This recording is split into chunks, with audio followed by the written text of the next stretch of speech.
Bonjour, je me présente, Mélissa Caron, je suis la directrice de l'accueil et de la stratégie numérique au ministère du Tourisme. Ça me fait vraiment plaisir d'être avec vous aujourd'hui. Je vous mentionne aussi que j'étais préalablement la directrice par intérim de Bonjour Québec. Donc, je suis ici accompagnée de mes collègues pour vous parler d'un super projet qui nous motive beaucoup. Donc, je vais demander à ma collègue Ileana de se présenter. Oui, bonjour. Je suis Ileana Gonzalez. Je suis la directrice par intérim de l'équipe Bonjour Québec numérique. Et auparavant, j'étais donc la conceptrice en expérience utilisateur qui a travaillé sur la refonte du site web Bonjour Québec. Très contente d'être avec vous aujourd'hui. Merci Ileana. Et puis, je suis accompagnée aussi de Stéphane Bilodeau. Donc, je commence par vous remercier d'être en si grand nombre. Donc, bonjour à tous.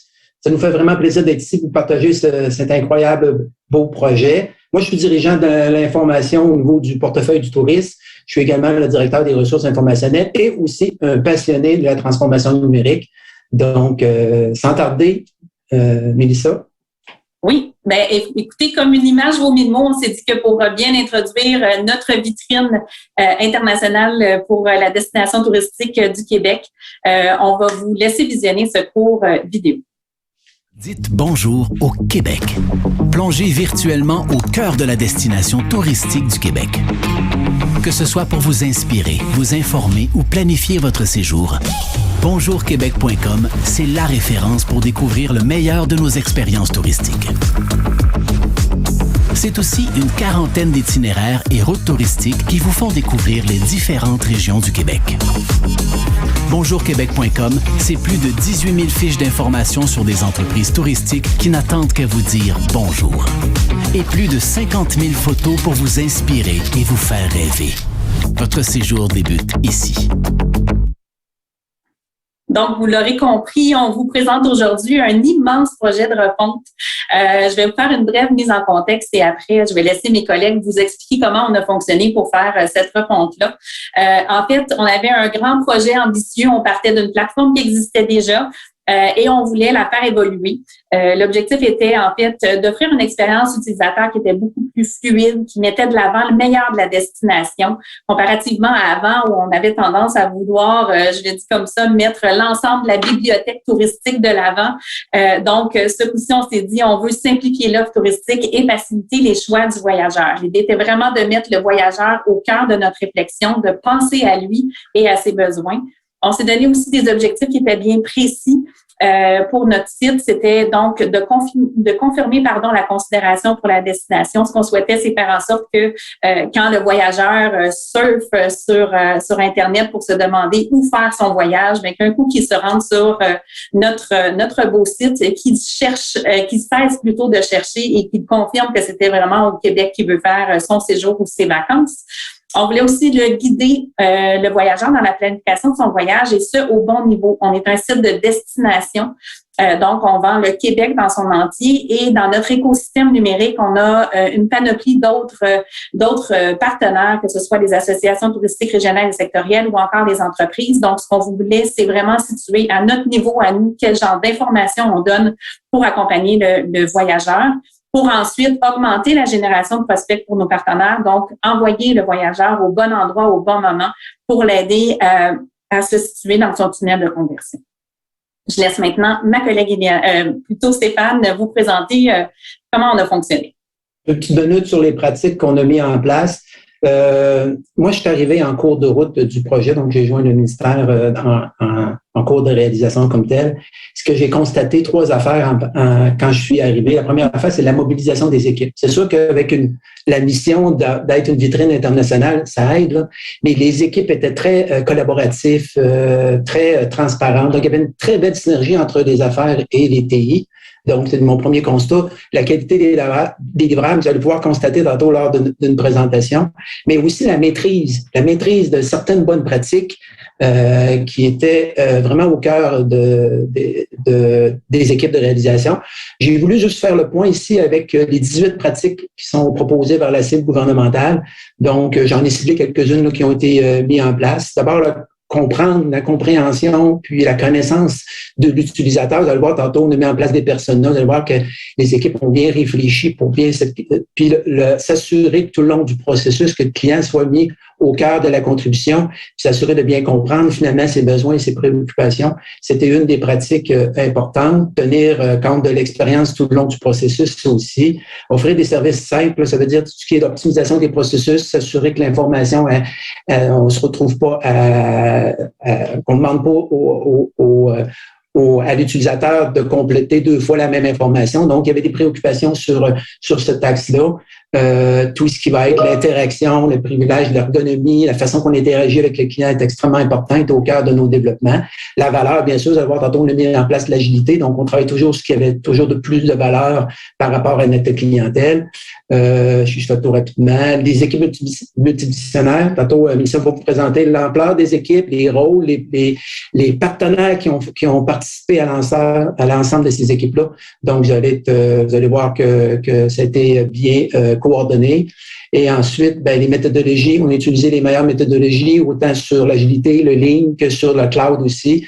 Donc, on a bien mis ça. Puis, bien sûr, tout ce qui est l'information, la valorisation de l'information, comment on la connecte en cours, comment on s'assure de la satisfaction du client aussi, etc. Donc, il y a eu beaucoup de préoccupations autour de ça. L'agilité, un petit clin d'œil peut-être pour l'autre étape.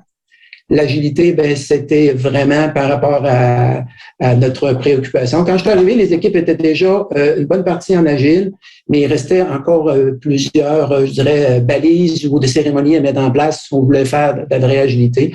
Donc, on a reconstruit le carnet, on l'a repriorisé comme il faut, on a découpé finalement comme il faut en stories, bien évaluer ces stories-là en points pour bien évaluer notre vélocité. Ça nous a pris à peu près 3 ou 4 itérations pour être capable vraiment d'évaluer la vélocité des équipes de réalisation, puis d'être capable de bien découper nos itérations pour qu'on puisse tenir compte justement de notre capacité, de notre vélocité. Les rôles, les responsabilités, tu as déjà bien connu, on a juste recané ça entre le PO, le Scrum, etc. Donc, je vous dirais, les cérémonies, il y avait quelques cérémonies mises en place, mais on s'est assuré qu'il existe des revues, des démos, etc. Ce qui est important, ce qui est intéressant là-dedans, c'est qu'en plus, on s'est permis de piloter un outil qui était le Jira, on l'a permis de le piloter tout le long du processus jusqu'en allant dans le poker planning que la mise en place l'intégration des revues, etc. Donc, l'outil, en tout cas, je ne vais pas faire de publicité sur l'outil, mais l'outil répondait très bien à nos besoins. On est très content d'avoir fait aujourd'hui. Ça fait pas mal le tour. Je pense que c'est Mélissa. Oui, merci. Donc, Stéphane en a parlé. Effectivement, toute une équipe qui a été mise en place là pour être capable de mettre de l'avant un projet de cette envergure-là, à commencer par mettre en place une équipe de projet. L'équipe numérique Bonjour Québec a été construite entièrement pour répondre aux besoins de ce grand projet-là, qui est carrément une refonte de l'écosystème numérique. Donc, une équipe mixte, un modèle franchement unique au gouvernement. D'une part, on est allé chercher nos collègues sur lesquels s'appuyer côté gouvernement, donc du ministère du Tourisme, et on a joint à cette équipe-là des gens du privé, en fait, de l'Alliance de l'industrie touristique, qui est notre partenaire mandataire pour tout ce qui est le volet commercialisation, promotion, marketing pour la destination du Québec. Donc, c'était tout naturel d'allier les forces de ces deux organisations pour vraiment être en mesure de être très agile, avoir les bonnes compétences aussi dans le cadre du projet. Cette équipe-là était donc au cœur du projet. C'était eux qui étaient le propriétaire de projet, qui faisait tout ce qui était l'avancement. À l'intérieur du ministère, c'est quand même 10 directions qui ont été impliquées de près ou de loin pour faire avancer chacune des étapes du projet. Bien entendu, les équipes de l'Alliance de l'industrie touristique aussi, principalement toute la grande équipe de la vice-présidence du marketing était impliquée. On a plus de 10 prestataires de services aussi qu'on a associés pour différents éléments de ce projet-là.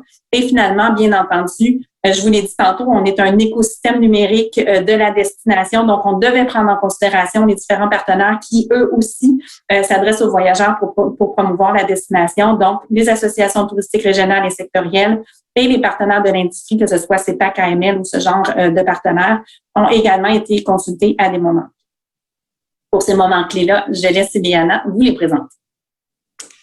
Oui, merci Mélissa. Donc, comme Stéphane le disait, on a implanté une méthodologie de travail agile, mais on a vraiment implanté cette méthodologie-là de façon très formelle, plus tard dans le projet. Mais malgré tout, depuis le début, on travaillait quand même de façon itérative dans ce projet-là.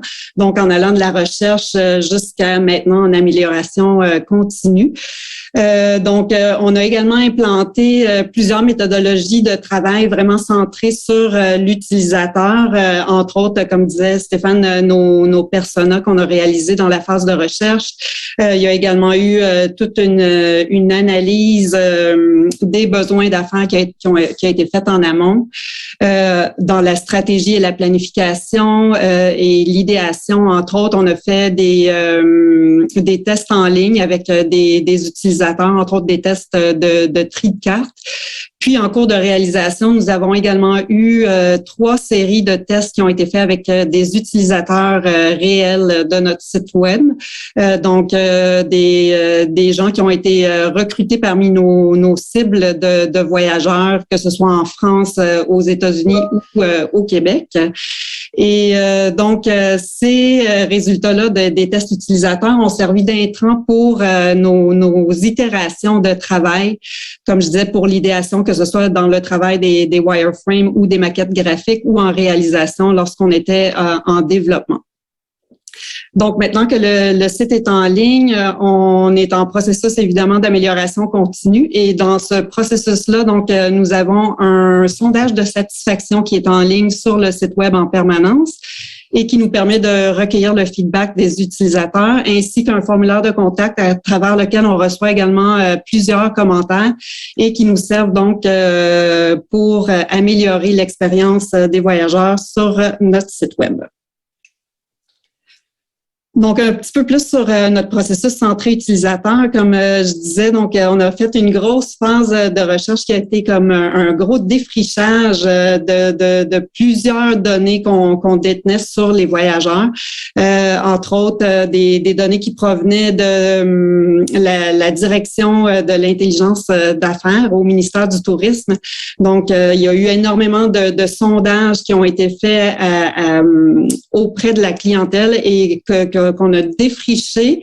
On a également pris en compte toutes les statistiques d'utilisation du site web et des données qui ont été recueillies donc ailleurs, là, donc des données de l'industrie du voyage. Toutes ces données-là ont vraiment été synthétisées dans nos fiches persona. Donc, on a ici nos personas qui correspondent à tous nos marchés clés. Donc, pour nous, c'était important d'avoir un persona pour chacun de nos marchés, bien qu'on n'a pas utilisé tous les personas en détail pour la conception du site web. Pour nous, c'était important d'avoir ces personas-là parce que, notamment pour la création de contenu, si on crée des contenus spécifiques pour un marché, bien, c'est important d'avoir l'information sur cette clientèle-là qui est présente donc dans nos fiches de personas. Donc, ici, on a vraiment le sommaire, mais on a vraiment des fiches détaillées pour chacun de nos personas. Pour la conception du site web, par contre, on a focusé sur quelques personas spécifiques qui représentaient le mieux globalement notre clientèle et qu'on a utilisé donc pour le processus de conception. Évidemment, à travers le processus de recherche, on a également fait des parcours utilisateurs qui nous ont servi pour la réalisation dans le fond, toute la conception de la stratégie de l'expérience utilisateur du site web. Et comme je mentionnais tout à l'heure, on a également fait plusieurs rondes de tests utilisateurs en cours de projet. Donc, pour entrer dans le vif du sujet, notre site web donc est vraiment un énorme travail là qui a été réalisé. Là, on a plus de 200 pages de contenu qui sont déclinées en plusieurs langues, donc en français, anglais et espagnol. Ça représente plus de 40 gabarits de pages différentes. Le site web est également décliné en version de marché. Donc, on a plusieurs versions de marché sur le site web, par exemple pour la France, les États-Unis, le Mexique, le Canada français et le Canada anglais. On a également 2 versions du site qui sont internationales, donc en anglais et en français. Et on a plus de 4000 photos et illustrations qui sont utilisées à travers les pages du site web. En plus de ça, s'ajoute à peu près ou plus de 19 000 fiches entreprises, donc qui vont puiser l'information dans notre base de données de l'information touristique. Donc, sans plus tarder, on va aller faire, on va vraiment aller voir ça live, puis on va aller faire un petit tour du site web pour qu'on vous montre vraiment le travail qui a été réalisé. Donc, si on peut changer le partage d'écran pour le site web, ça serait fabuleux. C'est fait? Parfait. Donc, voilà, nous sommes sur la page d'accueil du site Bonjour Québec. Ici, je suis vraiment dans la version francophone Canada. Donc, notre site web, évidemment, on veut vraiment inspirer le voyageur. Donc, on est vraiment dans des grands visuels qui laissent place à l'inspiration, là, puis qui visent à convaincre le voyageur vraiment de venir visiter la destination. Donc, le site web passe vraiment donc de notre section découvrir jusqu'à la section se préparer. Ça passe vraiment de l'inspiration jusqu'à la planification de voyage. Donc, les gabarits de page, la façon qu'ils sont construits, c'est que du moment où on est dans l'inspiration, les visuels sont vraiment plus prédominants, plus présents. Donc, nos en-têtes de page nous permettent d'intégrer autant des images que des vidéos. Donc, on a également une imagerie qui est propre à la marque Bonjour Québec. La façon que le site est construit également, donc ça nous permet vraiment de placer des contenus qui sont différents selon nos marchés cibles. Donc ici, on a évidemment des programmes qui peuvent parfois être uniquement disponibles pour la clientèle québécoise. Et donc, ces programmes-là ne s'afficheront pas nécessairement dans nos autres versions du site. C'est la même chose donc pour nos expériences phares. Donc, la façon dont nous, on vend le produit touristique se fait vraiment par expérience. Et ces expériences-là sont mises en lumière sur la page d'accueil différemment là, pour les clientèles cibles. Donc, ce ne sont pas nécessairement les mêmes expériences qui sont mises de l'avant pour le Québec que pour les autres marchés. On a des sélections d'itinéraires et également des contenus qui sont générés par les utilisateurs. Donc ici, on a vraiment des photos qui proviennent d'une curation de contenu qu'on fait sur Instagram et qui sont utilisés à différents endroits dans le site. Donc, le pied de page est le même partout dans le site. On a notre inscription à l'infolettre et également nos différents modes de contact. Dans le site web, donc, on utilise également un outil de cartographie qui est vraiment très présent partout dans notre site web et qui est décliné en différentes versions. Donc, pour la cartographie, on utilise l'outil Here qu'on a choisi plutôt que Google Maps pour des raisons vraiment d'économie d'échelle. L'outil était beaucoup plus économique, répondait tout à fait à nos besoins, puis permettait des fonctionnalités vraiment très semblables à celles de Google Maps. Donc ici, on a vraiment une carte qui permet de mettre en lumière les différentes régions touristiques du Québec. C'était quelque chose qui était important, notamment pour nos clientèles internationales, puisqu'elles ne connaissent pas toutes, évidemment, la géographie du Québec et les différentes régions touristiques. Donc, c'était vraiment important de venir les mettre en contexte, puis de leur donner plus d'informations sur ces régions-là. Donc, pour chaque région, on présente un bref descriptif de, dans le fond, ses particularités, sa valeur unique par rapport aux autres régions du Québec. Donc, à partir de cette carte-là, les utilisateurs peuvent accéder à des pages pour chacune de ces régions-là. Et donc, comme je disais, là, on passe un petit peu plus en mode planification. Donc, nos en-têtes de page commencent à réduire un peu en hauteur pour laisser un petit peu plus de place au contenu. Donc, ici, nos pages débutent toujours par une mise en contexte, une présentation de c'est quoi la proposition unique de cette région-là. On la situe sur la carte du Québec. On a quelques informations clés sur chacune de nos régions. Et ensuite, on vient présenter pour chacune de ces régions-là des destinations incontournables à visiter. Donc, on a 3 incontournables qui sont présentés vraiment de façon prédominante, avec même des galeries photos qui permettent d'en voir un petit peu plus.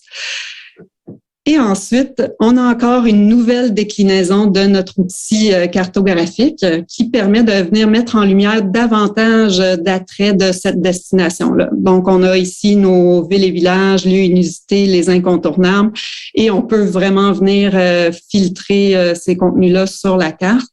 L'utilisateur peut naviguer tant par la liste que par la carte elle-même pour venir afficher donc une description des attraits. On peut également, évidemment, accéder à plus de détails sur chacun de ces attraits-là. Ensuite, on a une sélection d'itinéraires de voyage qui sont présentés pour chacune de nos régions. Et notre petit bloc de planification. Donc, pour nous, c'était vraiment très important d'avoir un maillage entre les contenus du site. Donc, on vient toujours proposer à la fin des pages des liens pour rediriger les utilisateurs vers d'autres contenus dans le site afin qu'ils poursuivent leur navigation. Puis ici, le but, c'est vraiment de les inciter vers la planification de leur séjour, donc les inciter à consulter des contenus comme, par exemple, des activités ou des événements ou bien des choix d'hébergement pour qu'ils puissent passer à l'étape de réservation finalement. Pour chacune des régions également, on a un lien vers le site de l'association touristique régionale, donc vers nos partenaires qui évidemment, c'était un objectif également de rediriger les gens vers les sites des partenaires pour obtenir davantage d'informations. Donc, là, j'ai un petit enjeu. Parfait. Donc, ici, nous sommes dans notre moteur de recherche. Donc, pour optimiser le temps, j'ai déjà réalisé une petite recherche ici. Là. Donc, notre moteur de recherche a été grandement amélioré. C'est un outil assez performant. On utilise Elasticsearch pour notre site web. Donc, le moteur de recherche permet vraiment d'effectuer évidemment des recherches par mots-clés, mais également de filtrer les contenus par différents filtres qui sont disponibles, notamment, c'est ça, la région et les dates de voyage. Selon la catégorie qu'on a choisie, la catégorie de contenu, on a donc des filtres qui sont spécifiques à ces types de contenus-là. Donc, ici, pour les hébergements, on peut filtrer par la classification, par catégorie d'hébergement, etc. Et on a également un lien qui nous permet de voir les résultats de recherche sur la carte. Donc, en cliquant sur les vignettes, on peut évidemment, encore une fois, accéder à plus de détails sur chacune des entreprises touristiques. Donc, si on basculait vers la carte à partir du moteur de recherche, on arriverait évidemment dans notre résultat de recherche, mais notre outil de cartographie, donc ici, on est vraiment dans notre page maîtresse de la cartographie et on peut y réaliser également des recherches, que ce soit par mots-clés ou par région carrément. Donc, on peut accéder à nos régions en naviguant dans la carte ou dans la liste, puis accéder vraiment à tous les attraits touristiques qui sont répertoriés sur la carte. Donc, on peut évidemment faire encore une fois afficher les détails sur les différentes entreprises et en plus les ajouter à notre planificateur de voyage, un outil qui est présent notamment à travers le site. Là, donc, nos autres pages aussi, presque tous les contenus, en fait, peuvent être ajoutés au planificateur de voyage. Donc, notre planificateur de voyage, finalement, c'est un outil pour aider le voyageur à sauvegarder finalement les attraits qui l'intéressent. C'est un outil qui a été développé entièrement par notre équipe là, de l'ADRI. Donc, c'est ça, le planificateur fonctionne vraiment plus comme une section de favoris dans laquelle les utilisateurs peuvent sauvegarder les contenus qui les intéressent à travers le site. On a également implanté une fonction de partage qui permet de copier le lien et de l'envoyer aux voyageurs, dans le fond, qui vont nous accompagner pour notre séjour. Et donc, les personnes qui reçoivent ce lien-là peuvent visionner le planificateur de voyage, pourraient également le sauvegarder sur leur ordinateur, y faire des ajouts et le partager avec les autres voyageurs à nouveau, donc pour faire une planification de groupe finalement. Voilà, dans le planificateur de voyage, encore une fois, on a les lieux qui ont été sauvegardés, qui sont présentés sur la cartographie. Les lieux enregistrés, qui sont finalement les attraits touristiques, sont classés par région et par ville. Donc, à partir d'ici, l'utilisateur peut accéder aux fiches descriptives de chacun de ces lieux-là. Il peut également sauvegarder des informations de voyage, donc par exemple des itinéraires touristiques, des expériences, puis ça, ce sont vraiment juste les contenus qui correspondent finalement aux pages du site. Donc ici, on a quelques pages régions qui ont été sauvegardées, donc la page qu'on regardait tout à l'heure. Et puis évidemment, quand l'utilisateur n'a rien de sauvegardé, même quand le planificateur de voyage est vide, ben on le redirige vers les contenus pertinents pour qu'il puisse amorcer sa planification de voyage. On a aussi nos itinéraires et routes touristiques qui sont présentés de façon beaucoup plus interactive. Donc, encore une fois, une page avec une mise en contexte de l'itinéraire, les informations clés comme les moments forts de l'itinéraire, donc les endroits qu'on ne devrait pas manquer quand on visite cet itinéraire-là. Et ensuite, une description détaillée de chacun des lieux qui sont parcourus dans l'itinéraire et détaillés vraiment jour par jour. Encore ici, une belle déclinaison de notre outil cartographique qui nous permet vraiment de naviguer soit par la carte ou de mettre les lieux en lumière quand on défile dans la liste. Donc, c'était vraiment une façon beaucoup plus ludique et visuelle de venir présenter ces itinéraires de voyage-là, qui est très intéressante pour nos voyageurs. Donc, ça conclut mon tour du site. Je passerai la parole à Mélissa Caron pour conclure. Merci beaucoup, Ileana. Donc, on espère que vous avez apprécié votre visite de notre site en quelques minutes. On espère également que ça vous a inspiré, non seulement pour des projets de refonte, mais pourquoi pas, étant donné qu'on est dans le tourisme, que ça vous a inspiré aussi à utiliser ce site-là, à le partager, à devenir des ambassadeurs pour faire en sorte qu'il soit utilisé autant par les Québécois que des voyageurs de l'international à qui vous pourriez penser pour les attirer au Québec. Bref, petit clin d'œil pour vous dire qu'effectivement, c'est un site dont on est bien fiers, sur lesquels on va continuer à travailler parce qu'on a d'autres phases qui s'en viennent, d'autres projets qui sont dans le collimateur là, pour faire évoluer le site parce qu'effectivement, notre défi, c'est d'assurer non seulement que le contenu évolue en permanence pour garder cette espèce d'intérêt-là. Et voilà, donc on travaille fort pour continuer cette amélioration. Merci à tout le monde.